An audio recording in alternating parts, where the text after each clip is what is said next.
Hariom friends गोटे online channel आपको स्वागत। तो आज आपण एक विशेष वीडियो रही अछि जहाँकि आम आपण भविष्य विषय कहीपर। तो यही विषय रही कि यही जो फोटोरे आपण तीनोटी रंगर फूल को देखुंत तो प्रथम भलसे देखिक आपण बाछंतु गोटे रंगर फूल और आपन को जो रंग सबुठ अधिक भल लगे से ही रंग को बाछंतु। यही रंगर चयन रु आपणकर भविष्य विषय आम आपन को किसी कहबू। तो प्रथम भिडियोटी को गोटे लाइक करूँ कारण यह भिडियोटी निश्चित रूपे आपको पसंद आसो। तेज संपूर्ण विषयटी आरंभ करने पूर्व जदि आपने आम चैनल को सब्सक्राइब करना तो प्रथम आम चैनल को सब्सक्राइब करूँ और पाखे घंटी चिन्हटी को दबाई दिंतु जहाँफल आम जो नुआ वीडियो अपलोड करूँ ताहा आप सर्वप्रथम पाइपर। तेज आसतु विषय वस्तु को जीवा। देखो आजिका समय लोक मैंने जिते प्रगति कर अंधविश्वास सेमती समाज वृद्धि पाइबार लगुच। प्रत्येक व्यक्ति खूब कम समय मध्य प्रत्येक कार्य को शेष करने को चाहती। किसी लोक भविष्य आकलन कर लोक धोखा देता। तेज आज मुझे यह भिडियोटी तीनोटी रंगर फूल देखा जाऊँगी जो रंग गुड़िक आपंकर स्क्रीन रे अच्छी। तो प्रथम नजर आप चयन करूँ गोटे रंगर फूल और जानतु रंग अनुसार आप निजर भविष्य निर्धारण किपर करेंगे। यही तीनोटी रंग ज्योतिषशास्त्र अनुसार आप निज भविष्य विषय जानापी किसी आपन को यह तीनोटी रंग विषय कहवाक जाऊँ। यह मध्यरु गोटे रंगर फूल को बाछंतु और जानतु आपनकर भविष्य विषय।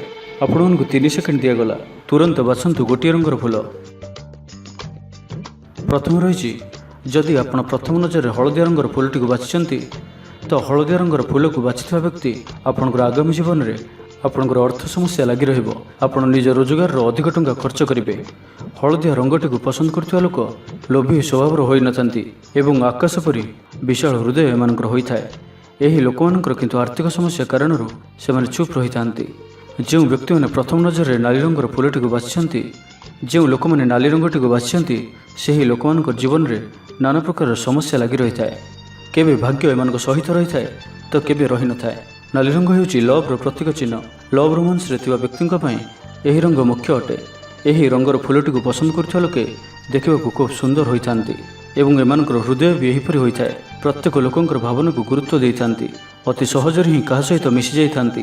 तृतीय रही प्रथम नजर में जो लोक मैंने सबुज रंगर फूलटी को बाछिंट सबुज रंगटी को पसंद करथिबा लोके रचनात्मक होइथांती और निर्मल हृदय होइथांती।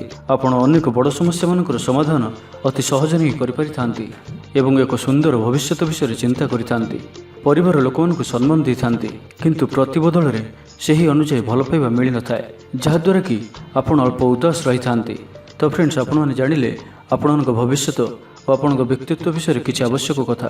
तेबे आपण यही तीनोटी रंग मध्यरु केउ रंगटी को बाछिथिले ताहा आपण कमेंट बॉक्स रे टाइप कर आमको कहतु। तेबे वीडियोटी किपर लगिला जदि भल लगी थाए लाइक टे करंतु एवं हम चैनल को सब्सक्राइब करे सहित पाखर थिबा बेल आइकन को प्रेस करंतु जहाँफल आम जो वीडियो अपलोड करिवो ता आपण सर्वप्रथम पाइपर।